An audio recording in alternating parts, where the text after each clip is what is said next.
outfitter and a guide, I've been taking antelope clients out for almost 30 years. It's been a lot of fun, and we've taken a lot of people out over those 30 years. Well, the great thing about antelope hunting is that usually you have a super high success rate.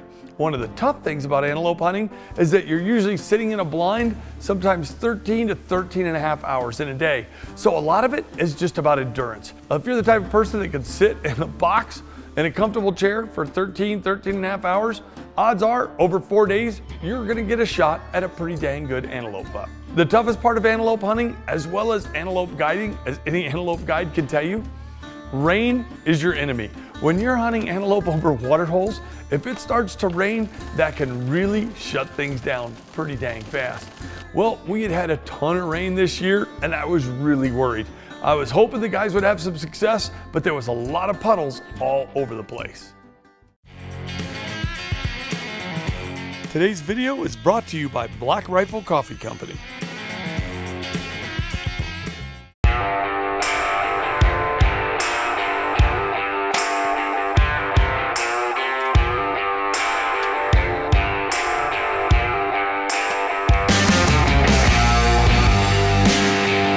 Well, the first week's guys were rolling in, people were practicing, everybody was excited, and I sat down to go over all the rules so they understood what's legal in Colorado, what a legal animal is, what a legal animal isn't, as well as legal shooting hours.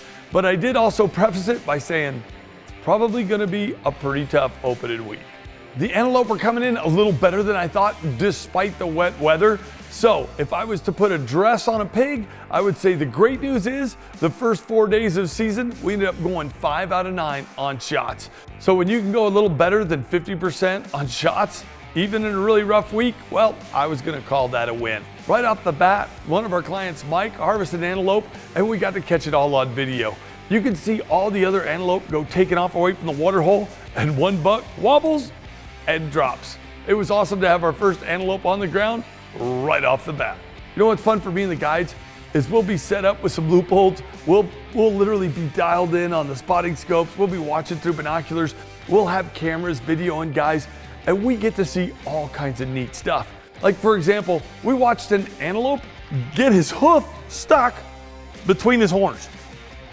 You gotta look at this video. You gotta watch it slow. I think he went to scratch or do something, but like he ends up like this, kind of freaking out a little bit. It's kind of a crazy clip of video.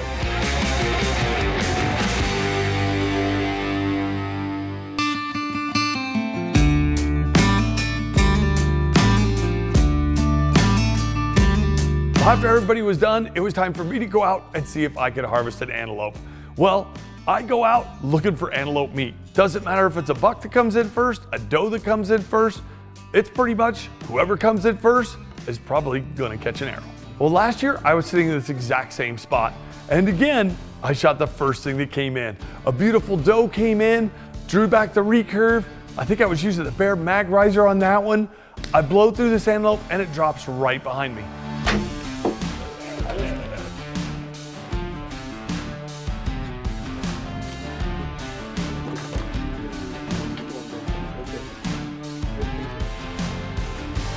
Boom!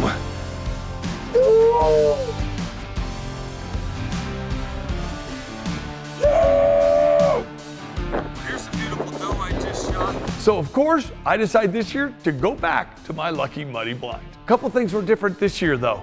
I was using the finished product of the Bear recurve that I worked with Bear Archery on. Now a lot of people heard me talk about it because I'm super excited about it and it's hard not to talk about.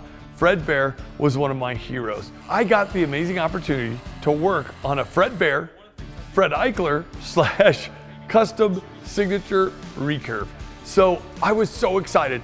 I didn't reinvent the wheel. It's Fred Bear's original design. I just made some cool changes. I put a bevel on the shelf because I wanted less contact on the arrow. Just did a lot of little tweaks. I wanted to be able to adjust the side plate. I wanted you to be able to shoot off the shelf or shoot an elevated rest if you wanted.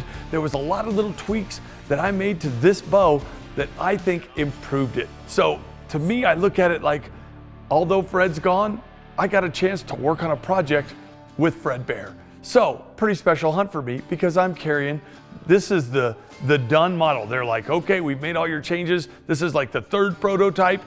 Take it hunting and see what you think. Not only that, but I was also using, at the time, a top secret arrow I couldn't really talk about. You know what's neat for me is a lot of times I get to test out new products. So this hunt, for example, I'm using a brand new, it's a prototype Easton Legacy carbon shaft.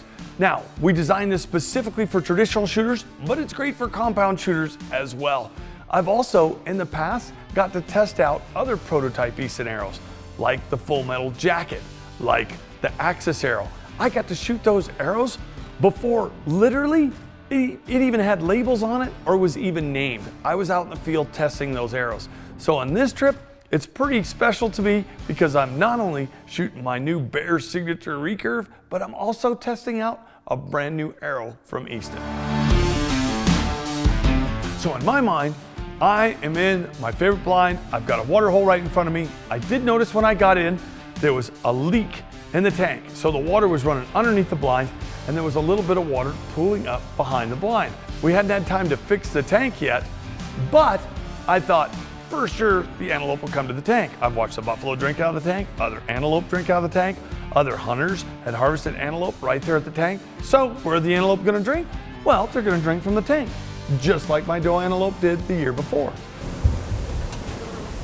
Got 3 young bucks coming right in.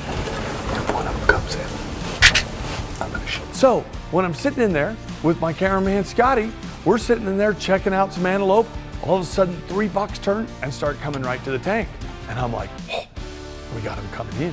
I range them, they're like 60 yards. I'm like, they're 60 yards and coming. I'm shooting. So I knock an arrow. I'm like, okay, trying to calm myself down, doing my little process. All right, they're coming. I peek out and all of a sudden at literally the last minute, as they're coming, they change direction and they're gonna go to the back of the blind. So now it's mass chaos in the blind.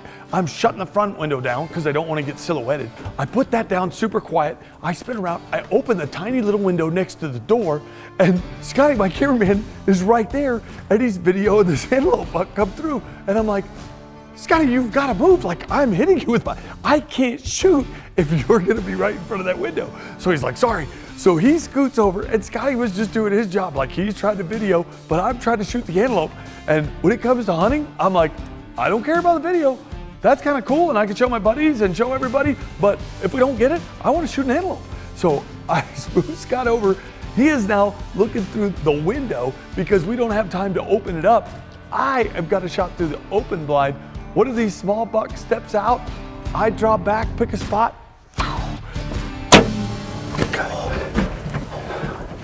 Watch. As soon as I shoot, I watch that arrow, boop, go right through the antelope, right near where I'm looking. Maybe a couple inches off, but pretty dang close. I know it's done. So Scotty jumps out the back of the door and just in time to watch the antelope get all and go over. So we are ecstatic. We just shot a beautiful antelope buck. Second shot. I have shot 2 shots out of my brand new prototype recurve. One at an elk in Oregon, 39 yards. Whoop, smoked it. Then an antelope at 22 yards right here on my ranch in Colorado. What's awesome, I had Scott videoing, and we weren't sure which way they come around. The tank's right here. The tank's leaking. We'll show you the leaking tank. We're freaking out. I'm like, man, they're not going to come up front. They're going to go in the back. We open the blind in the muddy. I'm like, look at this. My Millennium's right here. I'm scooting my Millennium chair over. I'm like, I got to get this out of the way. It's not where it needs to be. So I'm diving over here. You'll probably hear me going, I can't shoot. I can't shoot there. Me and Scotty are having this. He's like, okay, I got him. I'm like, I can't see that one. We're back and forth in the blind. I'm trying to get the shot, and then check this out. I'm too tall. That's I can't shoot in this muddy unless I'm sitting in the chair. So I literally shot like this to get, look at this clearance. To get clearance, I shot like this out the back window of this muddy blind, the little side window, and it was at that water hole about 22 yards away. I'd ranged it earlier with my loopholes. Boop, I was like, that's 20. So I had the idea. Arrow's right there, shot a tad forward. He was quartering away. I shot a tad forward, but it went through, looks like it went totally through his scapula, came out probably a little bit either at the shoulder or just in front of the shoulder on the other side, and smoked him. He went out there about, I don't know, 100, 120 and did the rubber leg, down. How cool is that? I think it was 22 yards is what I had it at. That little puddle right there, my arrow's right there. Here's the water. See the water back here? It's leaking from the tank. So here is our problem. Ooh, I gotta do a little balancing act. There we go. Check this out. I'm gonna walk out here, and those antelope swung around, and that buck was standing right here at 22 yards, and here is my arrow. Oh yeah. Look at that action. We cleaned this antelope up a little bit because there was a lot of blood. But when you put an eastern arrow tipped with a muzzy broadhead on it, that tends to happen. He made it about 120, I think 130 yards from the muddy blind right there. And just a beautiful young buck. You can see he's got little cutters right here. You can see the arrow hit right here. It was a little forward. I was trying to hit about probably, I don't know, 2 inches, 2.5 inches back. I'm Fred Eichler, watching Everything Eichler. It is September 6, 2022. I shot a beautiful elk in Oregon last week, and I just harvested a beautiful antelope here in Colorado. Pretty dang cool.